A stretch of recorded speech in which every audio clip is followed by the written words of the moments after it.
This is a Sports Catastrophe production. Hey there, Heather Ho, there's Jeff Cutter Diving. Welcome you to another Sports Catastrophe on this day. And on this day, June the 10th in 1977, that be 45 years ago when at this recording, history was made on the golf circuit. Yes, that's Al Geiberger. And yes, you know, I'm thinking he's not a household name. But there's a reason why he's on this list.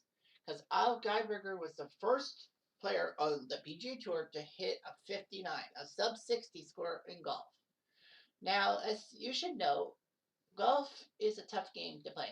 And it's one of the few games that it's better to be in the minuses than in the pluses. Anyhow, so golf is usually played on courses that are like par 70, 71, or 72. That's the amount of strokes it takes to finish a hole. So if you're on a par 4, then they expect you to finish the hole in 4. If you get one point below, like say you get 3 on a par 4, that's a birdie. And you get -1, so you're 1 under par. So that means you did better than what's expected in par by at least 1 stroke. So there were some great matchups. But anyway, 1977, it was the second round of the Danny Thomas Memphis Classic. It's now called the FedEx St. Jude Classic. Anyway, Al Geiberger was playing. And he was doing okay. Geiberger actually turned pro in 1961, 11 PGA Tour titles, winning the 1966 PGA Championship, which was his only major. He did tie for second in 69 and 76 on the US Open. But anyway, Geiberger scored a 59. So starting on the 10th tee and going backwards, some rounds you start on the back 9 and then you go to the front 9. Anyway, he hit a birdie on 10, a par on 11, then he birdied 12, back-to-back pars, followed, and then he birdied 15, birdied 16, birdied 17, and birdied 18. So he had a 5 under par on the front 9, on the back 9. His pace was a 10 under par, would have been a 10 under par 62, which isn't that bad. So he hit the jackpot, and then he shocked everyone by on the first hole. Well, the first tee, he hit a eagle, caca. So that meant he was at 8 under par for the day. He birdied 2 and 3 to make it 10 under par. Pair of pars followed, and then birdie par. Geiberger, if he didn't know, but if he birdied on 9, the 18th hole of the tournament of the round, he would be the first PGA golfer to shoot a round in less than 60 strokes. Well, he birdied and he did it. He had 6 pars, 11 birdies, and an eagle. Geiberger actually almost didn't win that tournament. He was actually down by 2 strokes to Gary Player. However, on the back 9, he had a 4 under par and beat Player by 2 strokes. It's hard to believe, but yeah. What a moment. On June 10th, 1977, second round of the Danny Thomas Invitational, and he wins by a stroke. And he puts up a 13 under par 59, the first golfer to hit 59.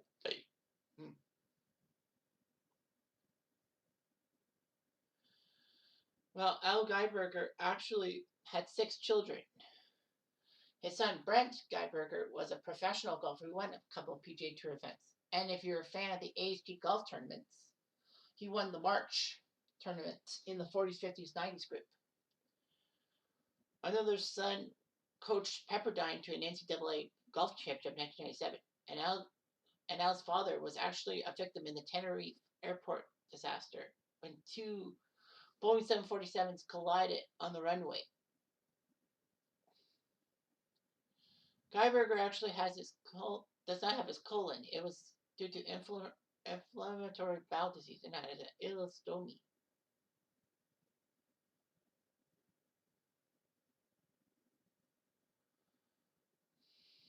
So yeah, he did it. Well, he won the Danny Thomas, and then he won the Colonial Invitational. That was his last tournament win on the PGA Tour for 11. You're thinking, okay, that's it. Well, he was the first to hit 59. For a while, it was him. Before 2010, it was just him, Chip Beck, who did it on the third round of the Las Vegas Invitational, and David Duval, final round 59 at the Bob Hope Chrysler, at the Bob Hope Classic. But nope, it wasn't. That wasn't the end of it. Yeah, and the funny thing is, since 2010, 1, 2, 3, 4, 5, 6, 7, 8, 9 people hit 59 or better. That's amazing. And 3 of them did it before 2010.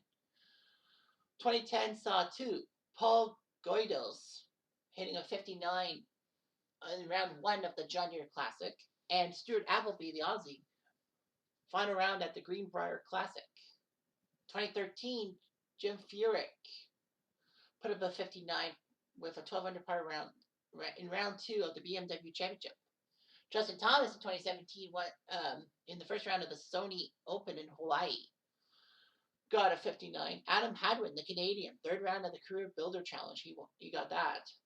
And Brent Snedeker had a 59 at the Wyndham Championship first round. Kevin Chappell, second round of the Greenbrier Military Tournament. And Scotty Scheffler, round 2 of the Northern Trust Tournament, got a 59. So a lot of people had the 59s. But unfortunately, it pales in comparison to Jim Furyk.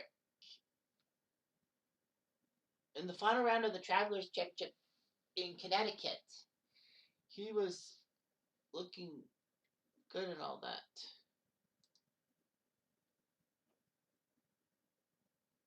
He was actually in 70th place out of 73 golfers after round 3. Daniel Berger had a 16-stroke lead on him. So Furyk teed off at 8:40 a.m., 5 hours before the leaders. And he found the and he missed the putt and would have to tap in for par. Second hole, he made his birdie, a 16-foot birdie, and then on 3 he holed out. He had a pitching wedge from 135 out, and he holed it for an eagle or 2 strokes under par, which meant he was 3 under par for the day. On the 4th, he birdied and had a 4-foot birdie. On 5, he tapped in from 2 feet after missing his birdie putt. On 6, he hit a 3-foot birdie, 5 under par for the round. On 7, he made a 2-foot birdie. So yeah, so he did his job, birdie putt, and then he birdied 8 with a 16-foot birdie, and then on 9 he had a 1-foot birdie. So he had 8 under par. The important thing is he didn't have a bogey. On 10 he birdied from 14. On 11 he birdied from 16. On 12 he birdied from 4 feet. He missed a 35-foot birdie on 13 and parred. 14 he parred. 15 he parred. And on 16 he birdied. So he had a 2-putt for par on 17. And it was amazing what he did, all that. It was on 18. If he parred, he would set the record for lowest round in a PGA Tour event. So he drove to the middle of the fairway, which was nice. 138 to the green. He had a 26-foot birdie. He missed, but he tapped in for par, hit a 58. And it was just amazing what he did. Furyk did fantastic and all that.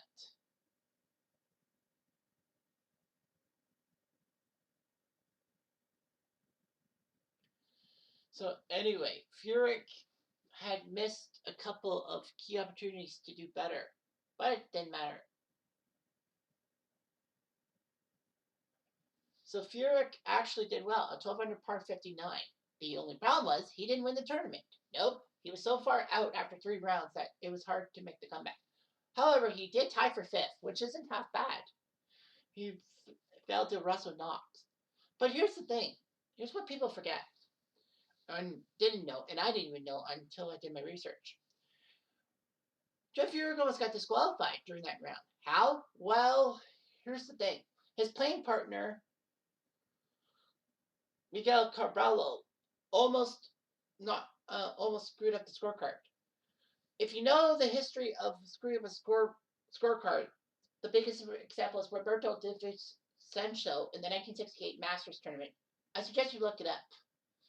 But yeah, but Carballo incorrectly gave him a birdie on 14.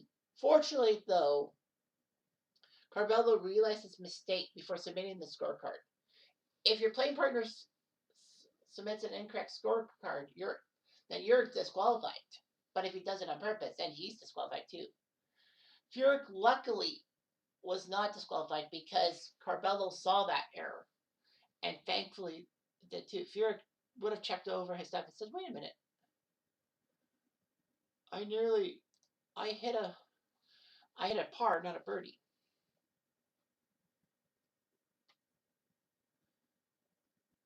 Fortunately, though, in golf, you there's a reason why you mark things down in pencils and you have an eraser. So Carballo erased the 3 and put a 4 there. Thankfully, though, the mistake was caught and Carballo wouldn't save Furyk from his 58. So yeah, so it all started with Al Geiberger in 1977. Amazing, don't you think? Anyway, I'm Jeff Diamond. I do.